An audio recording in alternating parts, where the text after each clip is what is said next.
Nous sommes le pont entre les États-Unis, le Canada et la RDC. ExoFreight, pour vos transferts de colis en toute sécurité et en toute fiabilité.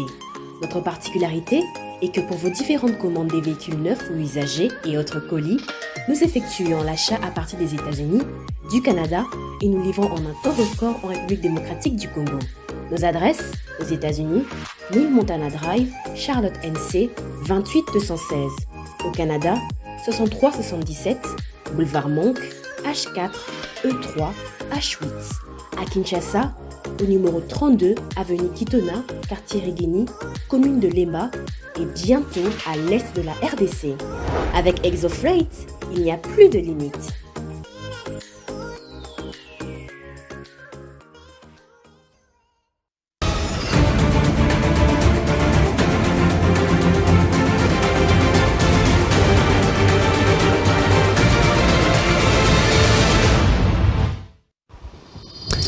Nouvelle page des Buzz 7, mesdames et messieurs, sur votre télévision.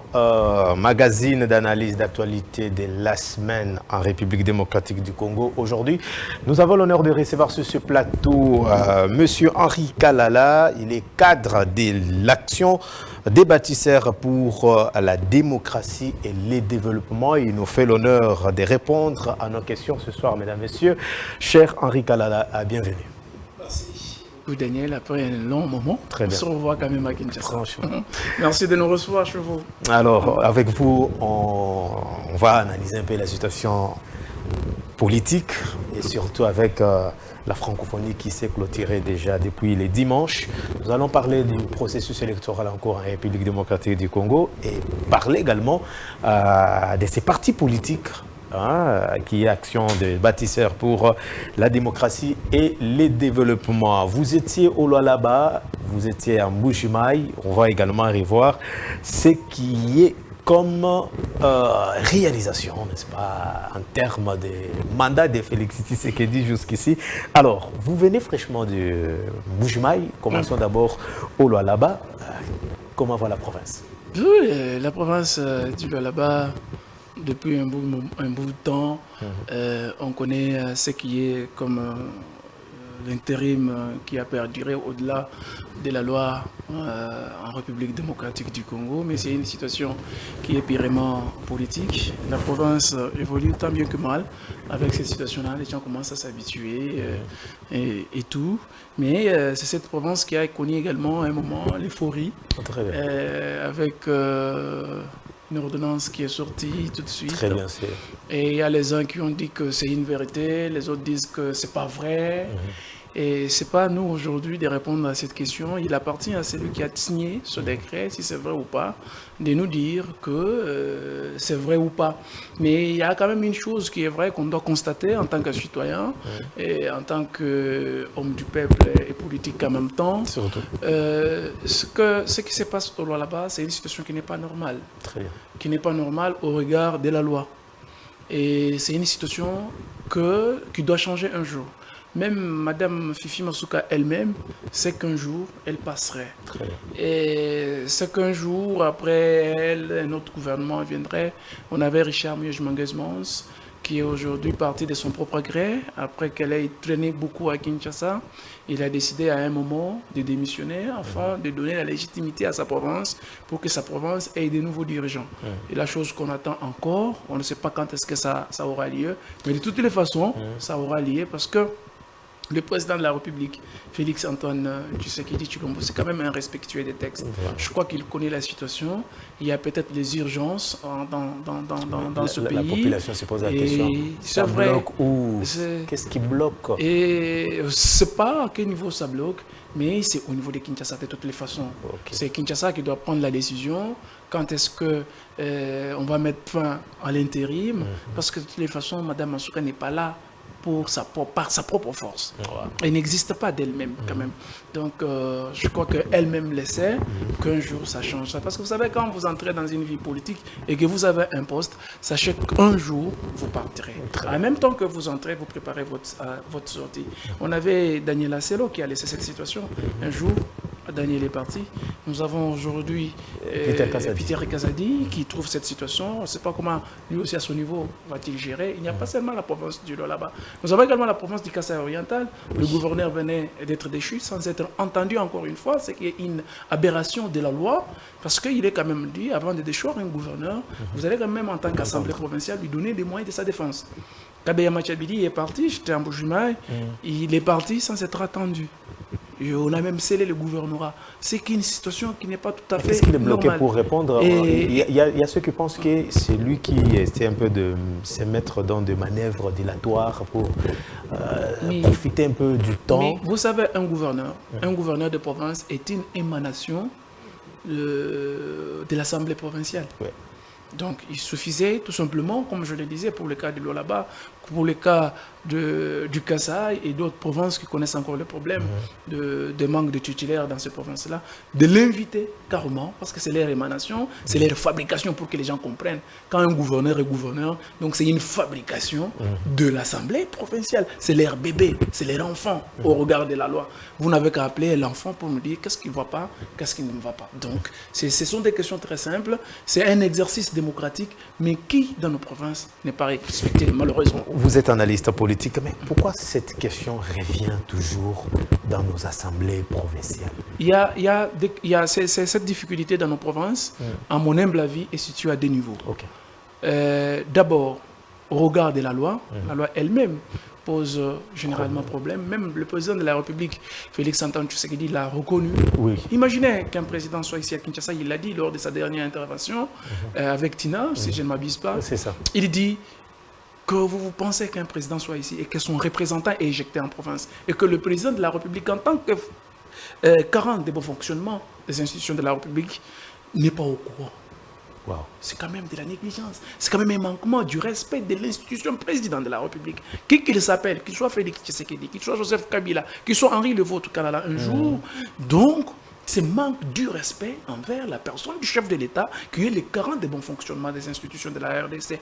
Imaginez qu'un gouverneur de province, il n'est pas seulement une émanation du peuple, de pité, mais également un représentant du président de la République. C'est un petit président.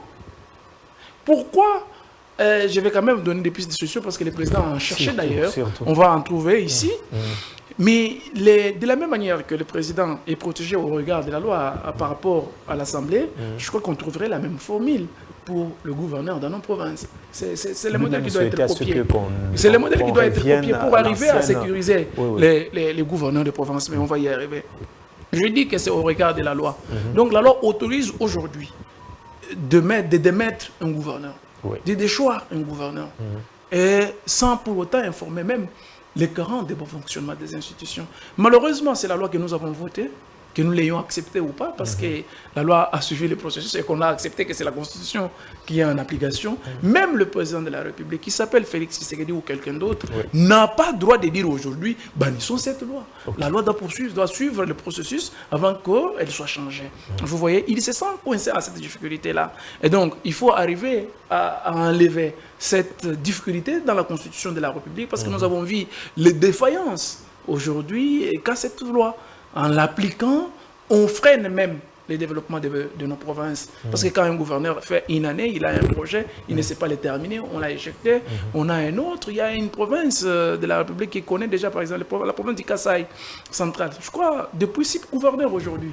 Donc vous voyez, tout ça, dans un mandat de 5 ans, vous avez ce gouverneur, ils ont fait quoi? Quand vous le divisez ce gouverneur par 5, personne n'a fait 11 mois. Et ça donc vous comprenez? Et ça freine. Ça freine le développement de notre province. Donc la loi a un problème à ce stade-là. Il faut trouver les mécanismes aujourd'hui, qu'on mette les intelligences congolaises tout autour des tables pour trouver une solution, afin de décanter la situation. Ça, c'est la première possibilité.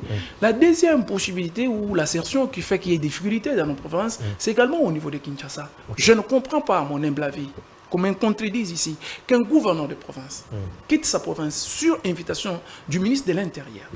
Il vient ici à Kinshasa et il se sent en impossibilité de rentrer dans sa province. Kinshasa l'a invité. Le gouverneur arrive à Kinshasa, il est là 1 mois, 2 mois, 3 mois, 4 mois, 5 mois, une année. Et il ne sait pas rentrer dans sa province. Vous voyez la deuxième difficulté que nous avons. Est-ce qu'il y a La une loi première, elle est due aux lois. il y a un fondement juridique? Non, il n'y en a pas. Qu'est-ce qui Il se n'y en a passe? pas. Donc je vous dis que la difficulté que nous avons pour la déstabilisation de nos provinces se situe à des niveaux. Au niveau de la loi elle-même, parce qu'elle n'a pas été très bien élaborée, on n'a pas su dégager tout ça tout autour. Je l'ai dit que cette loi a posé problème parce que c'était avant. Je ne suis pas contre Kabila, je l'aime bien. Mais les cartels qui a eu tout autour et ceux qui ont élaboré la loi, toutes les lois de la Constitution ne sont pas mauvaises, mais quant à celle-là, il y a un problème. Je crois que c'était fomenté pour arriver à contrôler les gouverneurs dans nos provinces. Et sans pour autant savoir, sans pour autant se demander quand nous passerons, quel deviendrait le gouverneur de province. Parce qu'à l'époque de Kabila, c'était un mot d'ordre. Et que si le gouverneur n'allait pas suivre ce que les cartels disaient, les cartels pouvaient faire pression sur les députés, on injecterait les gouverneurs. Vous voyez? Donc c'est là qu'il y a eu la difficulté par rapport à l'élaboration de la loi. Il y a eu cette idée-là, cet esprit qui n'a pas facilité aujourd'hui la constitution de bien fonctionner dans le pays et qui pose problème au niveau de nos provinces. Ça, c'est un point. Également, à Kinshasa, je ne suis pas d'accord. Je ne comprends pas. Il est même dit qu'un gouverneur ait démissionné ou pas, qu'il tombe malade, qu'il meurt, parce que c'est aussi prévu par la loi, qu'il soit dans des problèmes. Il est dit, quand un gouverneur est en incapacité de gouverner, et en ayant trop monde d'organiser les élections. Mais je ne comprends pas qu'un ministre soit resté dans ses fauteuils ici à Kinshasa et qu'il, le ministre de l'Intérieur, bien sûr, parce que c'est lui l'autorité de tutelle de nos gouverneurs, c'est lui le patron. Je ne comprends pas qu'un ministre de l'Intérieur soit tranquille alors que son subalterne est à Kinshasa, il en est 2 mois, 2 ans, 3 ans. Ça, je ne comprends pas. À moins que ce soit de la mauvaise volonté. Même si c'est un problème politique. Mais il faut résoudre ce problème d'une manière politique. Le mieux serait d'organiser les élections, même si vous avez quelqu'un que vous voulez soutenir, pour faire semblant de respecter la loi, afin de ne pas donner aujourd'hui la possibilité à nos opposants, parce que moi je suis de l'Union sacrée, afin de ne pas donner à nos opposants l'opportunité de crier haut et fort que l'état de droit est mis en péril dans telle province, dans telle province. Voilà ce Donc il y a des gouverneurs qui vont rater les élections parce qu'ils sont bloqués ici. Mais oui, c'est toute la vérité. C'est toute la vérité. Je ne sais pas. Je pense peut-être que M. Peter Kazadi, qui est un juriste de formation, j'ai beaucoup d'admiration pour lui. C'est quand même parmi des bonnes personnes de cette République. Il a combattu longtemps à l'IDPS, alors qu'il n'avait pas de pouvoir. Il défendait la loi, même si ce n'était pas l'IDPS qu'il avait élaboré, mais au regard des textes, c'était un respectueux des textes. Je crois qu'aujourd'hui, qu'il est face à cette situation, il a tout intérêt de se poser aussi mille et une questions. Faudra-t-il continuer ou faudra-t-il les résoudre? Je crois que c'est, pour ne pas dire un garçon très intelligent, mais c'est parmi les têtes dans ce gouvernement de la République. Et il a un poste très clé pour ce qui est de la gestion de nos provinces. C'est à lui de résoudre tous les maux dans les provinces. Je crois qu'il en a les épaules suffisamment larges pour répondre à cette question. Je crois au ministre de l'Intérieur, je crois à son combat politique en tant qu'UDPS, je crois aussi à sa capacité intellectuelle et à gérer les situations comme ça. Je crois qu'il peut faire quelque chose pour décrisper tant soit peu, parce que nous sommes à l'entrée d'aller aux élections. On ne doit pas aller aux élections avec des provinces comme ça, c'est pas normal. Alors, cher Henri Kalala, je voudrais que vous puissiez nous faire un peu un état des lieux de la ville, la province du Kasaï oriental. Oui, il y a eu des gouverneurs qui se sont succédés, tout ça. Vous avez évoqué tout ce qu'il y a comme difficulté. Alors, en termes de projets au niveau national, au niveau du gouvernement congolais, avec tout ce que le chef de l'État a lancé en Bujumaï, comment ça avance? Bon, en fait, le président de la République, Félix Tshisekedi, je l'ai toujours dit, il est plein de bonne volonté. Plein de bonne volonté. Mais cependant, il a compris, comme son prédécesseur, que l'entourage n'est pas bon. Quand Kabila disait qu'il n'a pas eu 15 personnes, je crois qu'il avait raison. Aujourd'hui, on peut lui donner raison. Je ne suis pas kabiliste. Mais je regarde, les gens qui viennent autour du chef sont ceux-là. Monsieur Henri, c'est lui qui fait les choix sur tous ces gens. Oui, mais c'est comme à l'église. Si vous êtes un pasteur, vous allez prendre et les sorciers et les magiciens, vous allez les prêcher. Donc l'intérieur d'un homme, c'est tout un voyage. L'homme a toujours 2 faces. Ce que vous êtes, c'est ce que je vois. Mais ce qui est en vous, c'est l'Éternel connaît. Ok. Vous pouvez être un bon ami, vous pouvez être une bonne personne, parlant bien, défendant bien les intérêts. Mais toute personne n'est pas créée pour diriger non plus. Vous voyez, il y a certainement des défaillances. Le chef de l'État peut miser sur vous, mais il est aussi trahi, ce n'est que normal. Il n'y a pas de gens qui arrivent au bout. Ce n'est pas le problème du président de la République. Chacun de nous est aujourd'hui responsable. Je donne un exemple à vous. Vous avez un patron de votre chaîne Congo-Belge. Il vous donne la responsabilité de présenter cette émission. Il ne vous dit pas quel sujet prendre. Il vous laisse faire parce que vous êtes un journaliste de qualité. Que vous êtes régulier sur les antennes. C'est à vous de choisir qui est votre invité et qui ne l'est pas. Très bien. Donc, c'est vous qui présentez votre émission. Je donne cet exemple pour que nous comprenions. C'est vous qui présentez votre émission et l'émission va passer. Ce n'est pas au patron de vous dire, aujourd'hui, allez chercher M. Henry non plus. Vous voyez, c'est comme cela aussi que nous sommes en train de traverser des moments difficiles avec des personnes. Donc on peut choisir une personne, mais s'il est incapable, s'il est voleur, s'il est un détourneur, qu'est-ce que vous voulez que le président de la République fasse? On les débarque, on met quelqu'un d'autre. Mais malheureusement pour la province, qui est ma province, la province du Kasaï oriental, nous n'avons eu que 2 mauvais choix qui se sont suivis. D'abord, le premier choix, qui est parti, qui n'était pas un bon choix. Aujourd'hui, Kabeya Machabidi, qui n'était pas également un bon choix. Les présidents de la République démocratique du Congo, il y a beaucoup de projets que je vis à Mbushima. Ce n'est pas la province que je laissais autrefois. C'est la province qui a vraiment émergé. C'est la province que je vis et certaines routes que je n'avais pas laissées prendre forme. Mais il y a quand même la bonne volonté. Mais c'est quant à la direction de ces actions que le président de la République ne se trouve pas, malheureusement, pour sa province d'origine. Pour ma province d'origine, je suis du même point que nous, que les gens que nous prenons, que le président prenne, parce que quand un président fait un choix, c'est un choix de la République. Mais malheureusement, ce choix n'aboutit pas. Mais j'ai quand même vu que la ville est en train de prendre l'ampleur. Les infrastructures sont en train de venir. Je vis des belles maisons que je n'avais pas laissées, malheureusement un peu. Mais aussi, la province est en train de vivre, de renaître de ces centres. Il y a quand même lueur d'espoir. Vous avez parlé de la volonté que le président de la République a pour améliorer les choses. Mais il y a une petite question qui me vient à l'esprit. Le Congo a un problème d'hommes ou d'une politique adaptée pour résoudre aux questions de la population, cher Henri? Je pense que c'est un problème d'homme. Longtemps, je disais ça, que l'élite, les intellectuels congolais ont échoué. Wow. Les intellectuels congolais ont échoué. Et je dis même qu'à notre niveau, nous ne devons pas commettre les mêmes erreurs. Okay. Parce que les générations qui viennent après nous, nous regardent. Comment nous pouvons juger aussi ceux qui sont avant nous? Vous avez 500 000, 1 million, 2 millions, 3 millions de dollars américains à vous seul. Vous avez vous-même 10 maisons, 10 immeubles à Kinshasa. Vous ne pouvez pas dormir dans tous ces 10 immeubles. Vous comprenez? Tout ça, c'est l'égoïsme, l'écocentrisme de l'homme congolais, l'homme politique congolais. Il veut avoir tout seul à lui-même. Il veut que du matin au soir, qu'on chante de lui. Alors, il oublie que la gestion de la chose publique, c'est un rapport entre vous, le gouvernant, et également les gouvernés. Quand nous vous payons nos taxes, c'est pour nous attendre au retour qu'il y ait des bonnes routes, par exemple. Mais au retour, quand on vous donne cet argent, vous vous prenez en tant que représentant de l'État, vous bouffez, vous détournez. C'est seulement de la mauvaise foi. Je vous dis, même si c'est dans un pays des illettrés, même si c'est dans un pays où il n'y a pas l'intellectuel, mais s'il y a la bonne volonté, on verrait quand même certaines choses avancer. Parce que moi, personnellement, je me dis, est-ce que l'homme congolais, il est dans des ordres mystiques ou comment? Et on les prêche à être méchants, à être méchants ou comment? Je n'arrive pas à comprendre qu'un jour, je pense peut-être, est-ce qu'ils oublient qu'un jour on quitterait cette terre, on va mourir ou comment? On ne va pas mourir avec des milliards. Mais néanmoins, ce qui va nous accompagner, c'est ce que nous aurons fait. Nos actes vont nous accompagner.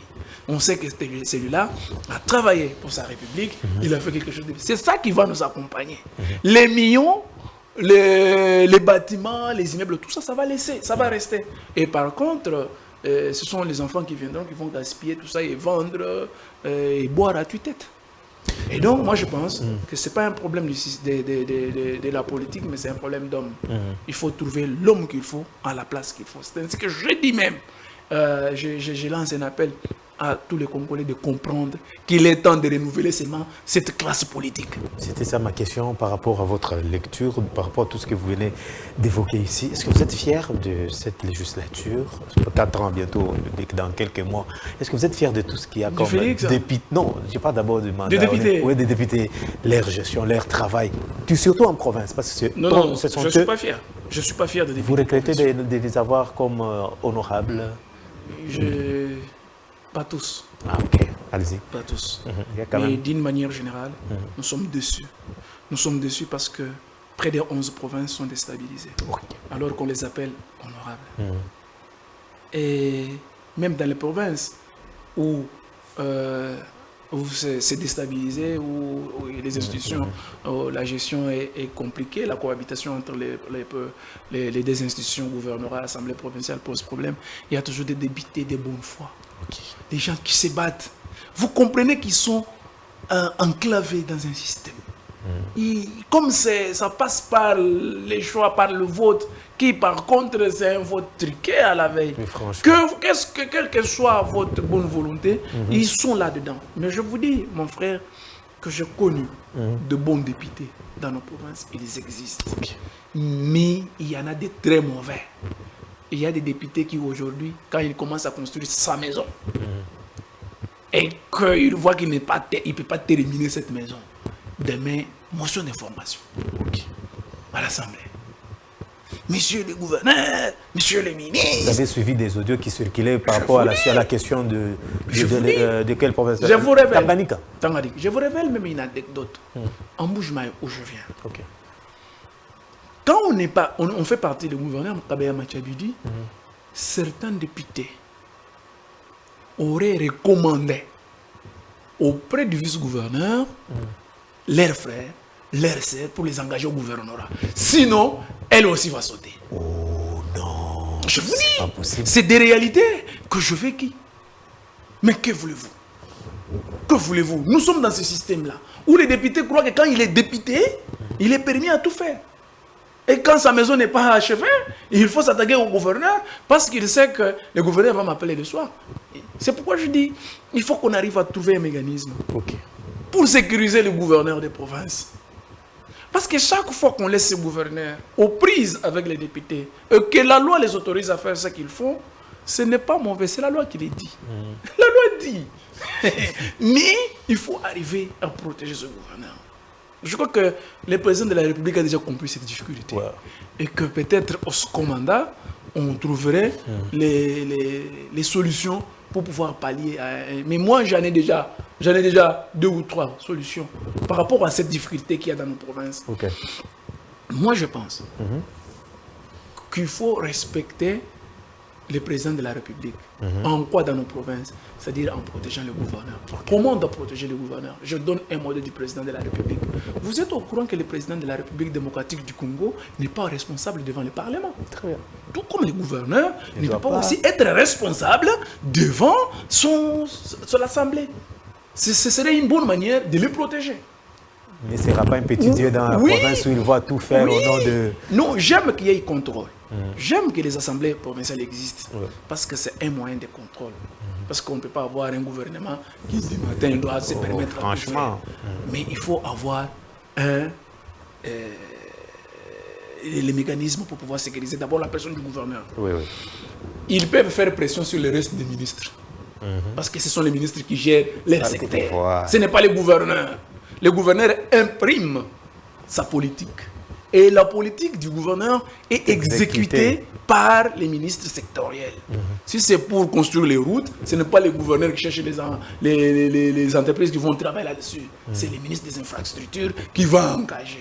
Et donc, s'il y a un problème dans le domaine infrastructurel, que les députés se rabattent sur les ministres. Il faut respecter Oui, ça protégerait nos gouverneurs. De deux, si on ne sait pas élaborer tout de suite cette loi, mais qu'il y ait quand même une mesure spéciale pour le futur mandat du président de la République, avant qu'un gouverneur soit déchu dans nos provinces, qu'il y ait une commission à Kinshasa, qu'il y ait une commission À Kinshasa, une commission occasionnelle qu'on va créer. C'est quoi les problèmes là-bas? C'est quoi les problèmes au Kasaï? C'est quoi les problèmes à Kinshasa? Parce que nous sommes une ville de province. Okay. C'est quoi les problèmes à Maniema? C'est quoi les problèmes? Partout, on crée une commission spontanée qui va y résoudre, qui va étudier la question. Et puis après... Mais si on laisse une commission permanente aussi, on peut toujours corrompre. Mais si c'est une commission qui vient spontanément, qui traite la matière, et cela pendant une journée, parce qu'on doit payer ces gens-là. La question que je me pose, cher Henri, c'est que c'est quoi la part du ministère de l'Intérieur? Parce que c'est lui qui gère les assemblées et les gouvernorats. Oui, mais les ministres, il y a même les ministres qui est surpris. Le ministre de l'Intérieur est surpris. Il apprend qu'on a injecté quelqu'un. Si le président de la République, lui, est surpris, il y a quand même plus forte raison son ministre de l'Intérieur. Donc, je vous dis, la première difficulté était au niveau de la loi, qui a été très mal écrite. Wow. Sur cette question-là, je m'assume. La loi a été très, très mal écrite. Elle ne protège pas la personne du gouverneur. Non, elle favorise les freins au développement de nos provinces. C'est ça. Il y a une jeunesse qui est en train de vous suivre en ce moment dans la province du Kasaï oriental. Je rappelle que nous sommes en période, en période électorale. Nous sommes en période électorale pendant la campagne. Un message un peu qui va essayer un peu de toucher toute la couche de la jeunesse, d'être très vigilant, cher Henri, parce que vous l'avez dit, pas tous les députés, mais il y a quand même ceux qui se sont démarqués. Certains sont très proches des la jeunesse de avec qui j'apprends beaucoup de choses. Très bien, alors, un message avant de prendre l'actualité de la semaine. Je pense pour ma part que les jeunes doivent comprendre qu'il ne suffit pas d'être derrière ceux qui ont l'argent. Le salut du pauvre, c'est son organisation. Organisons nos chers jeunes. Donnons l'occasion à nous-mêmes jeunes. Nous allons imprimer une nouvelle volonté et changer la manière de faire dans nos provinces. Si on laisse toujours ces vieux-là, comme ils sont déjà habitués dans le système, comme ils sont habitués à nous prendre l'argent, à voler, à tricher, ils vont continuer à le faire. Chers jeunes, votre jeune, c'est le mieux à faire. Parce qu'on a toujours dit, la jeunesse c'est la force, pas de demain, d'aujourd'hui. Donc prenons-nous en charge. Donnons la chance aux jeunes. Je ne dis pas parce que moi-même je suis jeune. Très bien, je n'imprime pas les modèles. Je n'imprime pas les modèles sur moi-même parce que je suis jeune et que j'ai des ambitions non plus. Mais je demande aux jeunes de le comprendre. Je ne dis pas que tous les vieux aussi sont mauvais. Oui, vous l'avez dit. On peut toujours s'en passer pour avoir une nouvelle génération. Très bien. On peut toujours s'en passer. Ça ne sert à rien de les garder. Parce que les modèles qu'ils ont imprimés sur la gestion ne nous a pas honorés. Même au regard, il suffit de quitter ce pays, d'entrer en contact avec les autres jeunes. Ils vont vous dire, mais chez vous là, écoutez quand même. Les jeunes existent ou ils n'existent pas. Franchement. Mais je me dis, quand je viens, ce sont les jeunes qui parlent de warriors et quoi encore les Gaulois. Des Gaulois. Il faut même en mourir. Je suis écœuré. Ça me fait mal. Chers jeunes, oublions ces choses. Ce n'est pas le moment de nous distraire. Nous pouvons en relever. Nous pouvons amener ce pays à voir les choses autrement. Et le président de la République lui-même l'a fait. Vous voyez les choix qu'il fait quand il nomme dans les postes de responsabilité. Il nomme les jeunes. Il a déjà compris. Est-ce que ce n'est pas un secret pour nous? Est-ce qu'on ne peut pas découvrir les mystères qu'il y a? Que le président de la République veut avoir une nouvelle classe politique. Aidons-les. Votons-nous entre nous, jeunes. Imprimons une nouvelle politique à cette nation. Ce serait mieux. Jeunes, votre jeune. Merci beaucoup, cher Henri Kalala. On prend à notre première thématique. On revient par rapport à l'action des bâtisseurs pour la démocratie et comment ces partis politiques sont en train de se préparer de ce côté-là. Alors, on parle de francophonie, cher Henri. Il y a pratiquement quelques jours qu'on a clôturé. Je voudrais avoir un peu votre lecture par rapport à cet événement qui a essayé un peu d'intéresser tout le monde, surtout les Congolais. Je crois que, à moins qu'on soit sorcier, je vous dis, à moins qu'on soit sorcier, pour ne pas dire que c'était une réussite. Non, l'opposition parle de non-événement, la distraction totale, pure et simple. S'il vous plaît, vous ne savez pas. Bon, c'est quand même l'opposition. Je ne peux pas dire ici que tout le monde voit de la chose de la même manière. Même quand l'IDPS était dans l'opposition, tout ce qui s'est passé au pouvoir n'était pas mauvais. Hein. Franchement. Mais on disait toujours que ce n'était pas beau. Mais pour ce qui est de la francophonie, Oui. c'est la réussite. Je crois que la République démocratique du Congo a placé la barre très haut.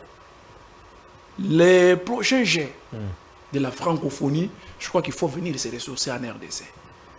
Ça a été une réussite du début jusqu'à la fin. Frère, vous avez vu les gens s'inquiéter pour dire que nous on a fait ça à la francophonie, on n'a pas eu l'argent. Nous on a fait telle action à part les journalistes non accrédités. Oui. Mais comment vous voulez être journaliste non accrédité? Ça aussi. Franchement. Vous n'êtes pas accrédité. Nous-mêmes, journalistes, on doit quand même se prendre. Vous n'êtes pas accrédité, frère. Vous n'êtes pas accrédité, cher confrère. Très important. Donc je suis ressortissant de cette crème intellectuelle des journalistes. Le travail que vous faites, il est énorme. Il est génial, j'aime ça. Mais qu'on dise qu'il y a une association de journalistes non accrédités, c'est une aberration. Mais pour ce qui est de l'organisation des gestes, c'était une réussite. Le président de la République a fait ce qu'il pouvait faire. Tout le mérite lui revient pour l'instant. Et toute l'équipe tout autour qui a organisé cet grand événement, et ces grands événements plutôt. Et donc je crois que c'est une fierté, non seulement pour la République, mais pour l'Afrique aussi. Ça laisse voir quand même qu'en Afrique, surtout précisément en République démocratique du Congo, où on croyait que rien de bon ne pouvait être fait, s'il vous plaît, que nous avons aujourd'hui les infrastructures. Le président nous a doté des infrastructures, son gouvernement d'ailleurs. Je ne vais pas trop parler de lui, mais c'est lui qui imprime la politique. Mais son gouvernement aujourd'hui nous a quand même laissé des infrastructures, des patati patata, et les cérémonies, que ce soit d'ouverture ou de clôture, c'était tout simplement fabuleux, mon cher. Un pari gagné pour Félix Tshisekedi. Et des points gagnés, points gagnés aux yeux de toutes les nations du monde. C'est ce que je suis en train de dire. Par rapport à son mandat, ça vient couvrir tout ce qu'il y a eu comme échec dans certains secteurs. S'il vous plaît, l'œuvre humaine plutôt, l'œuvre humaine n'est toujours pas parfaite. Il y a certainement des erreurs. Mais quand les prochains en face de vous font quelque chose de bien, l'Éternel, le bon Dieu, voudrait que vous lui disiez quand même merci. Merci, cher Fachi. Ça, c'était une réussite. Et ça n'empêcherait à rien à être opposant. Si vous voulez être opposant, soyez opposant. Mais quand reconnaissez quand même que... Pendant ces temps, il y avait des morts à l'Est, il y avait des morts, il y avait ceci, il y avait des massacres. Pendant que Kinshasa a été plongé dans la distraction. Distraction, vous dites? Mais c'était un divertissement et de jeu. Vous ne comprenez pas. La francophonie, c'est une grande famille. Okay. L'image qu'a vendue la République démocratique du Congo aux yeux du monde attirerait beaucoup pour nous. Okay. Donnerait beaucoup de la considération. Parce que dans ce pays, on pensait que les Congolais ne pouvaient arriver à rien de bon. Okay. Nous sommes même en passé d'une personnalité importante, qui est Mouché Bekwa, de la nationalité compliquée, qui nous fait des problèmes, qui tue nos frères et sœurs à l'Est. Mais est-ce que l'organisation n'était pas une réussite? Une réussite. Même les grandes télévisions du monde ont dit que c'est une première fois la République démocratique, depuis que la francophonie est francophonie. Jamais une histoire n'a été organisée de telle manière. La RDC a vendu l'image de son potentiel au monde. Et pour ça, il faut savoir être reconnaissant. Même si c'est un opposant qui sera au pouvoir après Tshisekedi ou après des mandats, parce que je crois qu'il va le faire, il gagnerait aussi de cette réussite aujourd'hui. Vraiment. C'est important. Alors, je voudrais qu'on prenne la question, c'est quoi le processus électoral? Vous avez suivi que SEMCO et l'ECC sollicitent l'audit citoyen, qui nous appelle citoyen. Quelle est votre lecture? Avec tout ce que j'ai comme respect pour les pèlerins catholiques, je ne comprends pas, en fait, l'objectif ou le but de cette démarche. C'est quoi SEMCO dans ces pays par rapport à la politique? Quel est ce texte qui régit cette démarche en République démocratique du Congo? Je suis produit des écoles catholiques. Les prêtres m'ont bien enseigné. Mais je suis seulement déçu de voir qu'eux-mêmes ne comprennent pas certaines démarches qu'ils font. Est-ce seulement par la mauvaise volonté ou bien parce que l'image ou la tête de Félix Tshisekedi ne les plaise pas? Comment vous voulez dans ce pays? Parce que les églises sont membres de la société civile. Oui. Comment vous voulez que les membres des sociétés civiles qu'ils sont pas loin dans l'organisation, qui sont très loin de dans l'organisation des élections en République démocratique du Congo. Nous avons un Kadima qui est à la tête de la CENI, qui est quand même ligne côté de l'Afrique, hein, parce qu'il a quand même permis aux autres pays d'avoir de bonnes élections. Il arrive chez lui, il n'est prophète chez lui, dit-on, mais M. Kadima, il faut de les comprendre aussi. Mais la démarche de la Senko, s'il vous plaît, c'est une aberration tout simplement. C'est une bassesse d'esprit. Pour en faire quoi? Vous êtes chrétien catholique. Votre mission est d'amener les âmes au Seigneur. Même Jésus l'a dit, hein, donnez à César ce qui est à César, à Dieu ce qui est à Dieu. Je pense pour ma part que la Senko, pour vouloir s'impliquer de temps en temps dans la mission de l'État qui ne les concerne pas, il ferait mieux d'avoir un parti politique. Qu'ils s'inscrivent au calendrier ou je ne sais pas, qu'ils s'inscrivent à l'ordre de parti politique en République démocratique du Congo et qu'ils fassent la politique. Parce que quand tout se définit dans ce que nous avons comme mission, est-ce l'Église catholique a-t-elle mission d'organiser les élections ou de prêcher les gens? C'est cela le problème. Quel est ce texte qui leur demande à un chrétien de faire la politique? Mais c'est qui les chrétiens qui va aller à l'église catholique? C'est celui de l'ensemble, c'est celui de l'IDPS, c'est celui de ABD, c'est celui... Donc tous ces partis politiques sont dans cette église catholique. Vous voyez? Quand nous allons écouter les prêtres donner son serment, ils ne donnent pas les serments à l'opposition seulement. Ils donnent son serment et pour l'opposition et pour la majorité. Sa mission s'arrête là. Mais si aussi longtemps qu'il se montre acharné sur le pouvoir, c'est avoir un parti pris. Un parti pris. Et ça, ils sortent de leur mission et ils ont tout intérêt de se mettre à nos pieds et qu'on leur prêche la bonne parole. C'est-à-dire, monsieur le prêtre, vous avez oublié, dimanche, venez dans l'église prendre un serment. Parce que là, vous avez oublié votre place et nous, on va vous inviter à prendre place et à être prêché. Je crois que la démarche de la n'a pas sa raison d'être. N'a pas sa raison d'être. Et c'est où vous avez vu où, dans toutes les nations du monde, une église demandait qu'on revoie les fichiers électoraux. Après la RDC, on aura tout vu. Est-ce que vous pensez qu'on est en train de se diriger tout droit vers le dialogue? Je ne pense pas. Je ne pense pas. Pourquoi le dialogue? Mais c'est pour mettre tout le monde d'accord.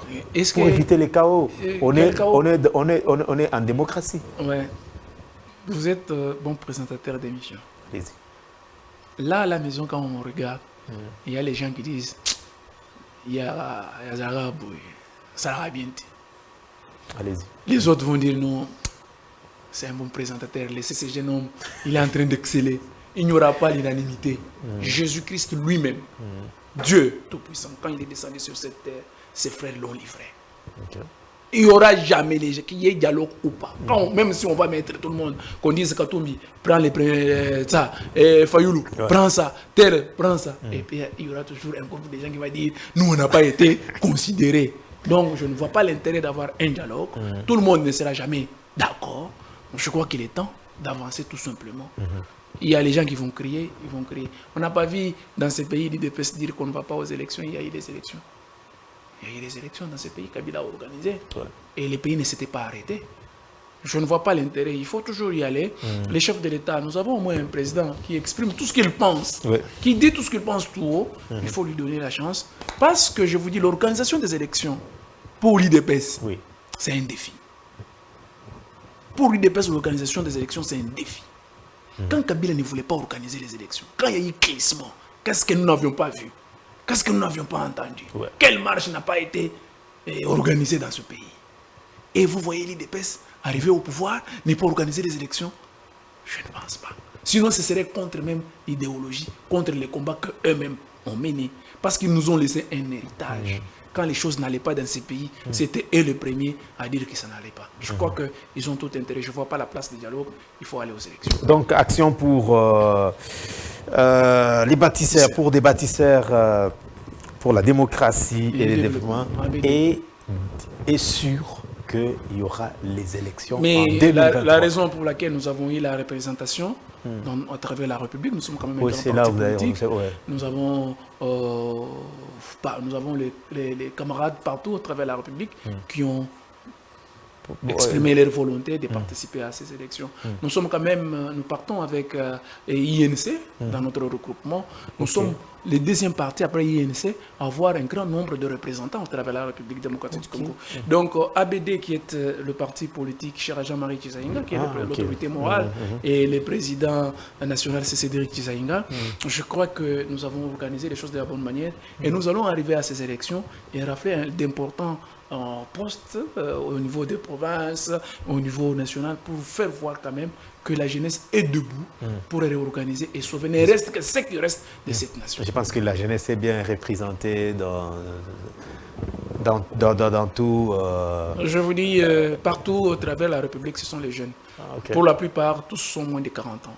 Et c'est une fierté. La BD, c'est une pépinière de la jeunesse intellectuelle et une graine montante qui veut faire mieux pour la République démocratique du Congo. Et nous soutenons le président de la République à l'Union sacrée pour nous permettre de faire une bonne équipe pour le second mandat du chef de l'État afin de préparer sa bonne succession. Parce que nous sommes en train de terminer. Je voudrais qu'on rentre un peu en Bujumaï où vous étiez pour ces processus électoraux. Vous voulez, n'est-ce pas, vous l'avez dit que vous avez implanté votre parti.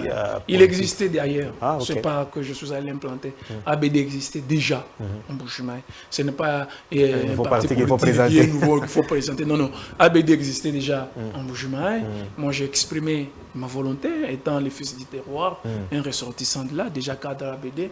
Je me dis qu'il est temps pourquoi ne pas soutenir de faire quelque chose pour ma province et de soutenir le président de la République démocratique du Congo, Félix-Antoine Tshisekedi, et aussi permettre à ABD, qui est le parti à Jean-Marie Chizaïnga, d'avoir suffisamment de postes de responsabilité. En termes de défis au niveau de Bujumaï, vous êtes jeune, vous avez tout ce qu'il y a comme ambition de porter haut la voix de cette population. Alors, comment vous vous préparez sur le terrain? Tout va bien? Oui, tout va bien. Et je crois qu'en Bujumaï, la population est tellement déçue. La population est tellement déçue. Je crois que les discours, celles de faire quoi que ce soit, ne suffiraient pas. Je leur dis qu'on vous a beaucoup trompé ici pour vous dire que quand je serai député, je ferai ceci, je ferai cela. Un député n'a rien à faire. Un député n'a pas un cahier de charge ou un projet de société, ça n'existe pas. Vous êtes franc devant la population. Je dois être sincère avec ma base. Je dois leur dire des choses vraies, comme ça existe.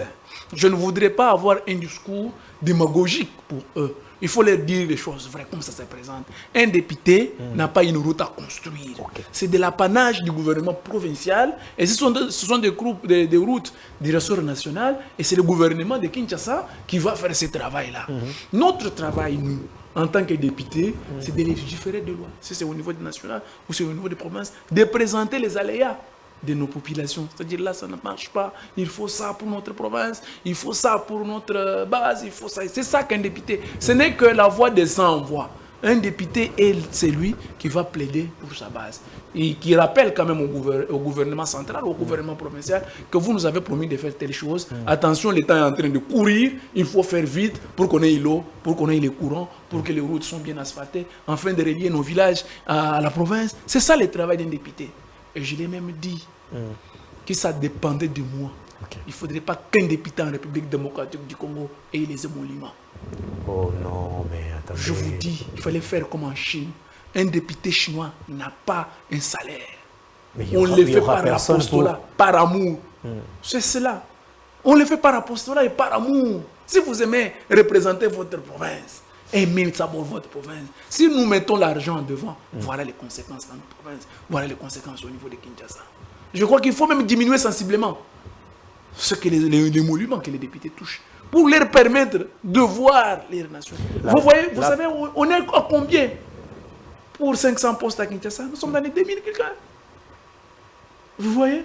Ce qui n'est pas normal. Tous ça, les gens pensent qu'ils vont aller, comme c'était sorti ici, c'est pas normal. Mais vous pouvez tout proposer, mais quand vous touchez à leurs intérêts, mais c'est compliqué. C'est eux qui vont doivent normalement décider. Mais si on est là pour travailler pour notre vente, ça les ferait mal. Je crois que ça les ferait mal. Mais si vous aimez votre patrie, ça ne vous ferait pas mal. Parce que les députés ne doivent pas aimer l'argent en premier lieu. Non. Défendez d'abord les intérêts des populations, parlez au nom des populations, et le reste, ça pourrait venir. On n'interdit pas à un député d'être un professeur à l'université. Ah oui. On n'interdit pas à un député d'être docteur à l'hôpital.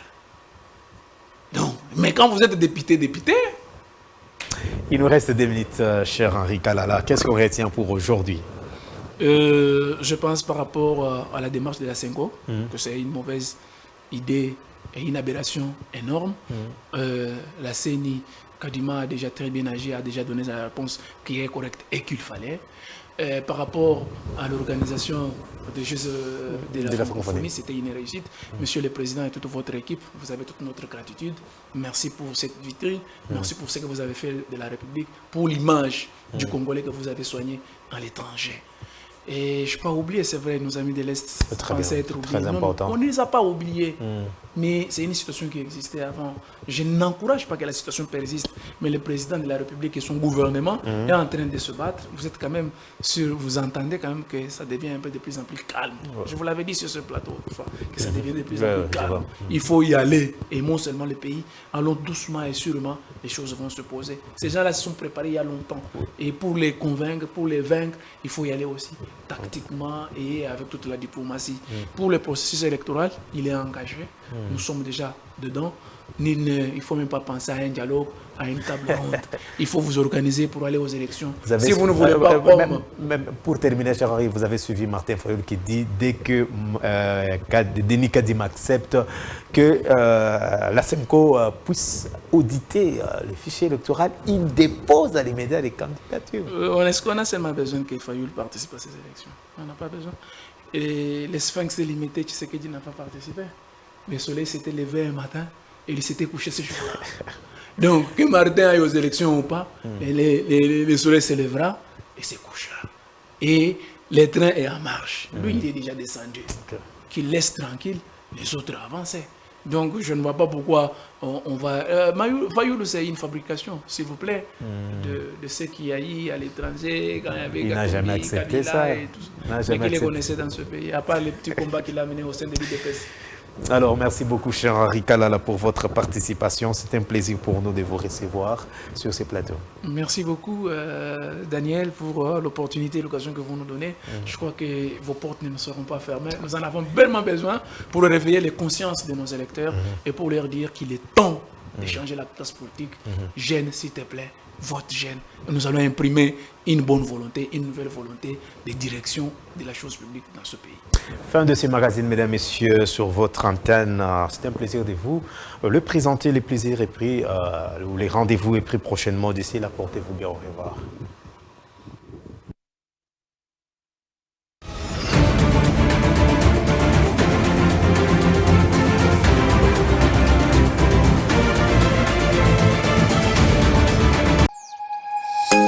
Nous sommes le pont entre les États-Unis, le Canada et la RDC. ExoFreight, pour vos transferts de colis en toute sécurité et en toute fiabilité.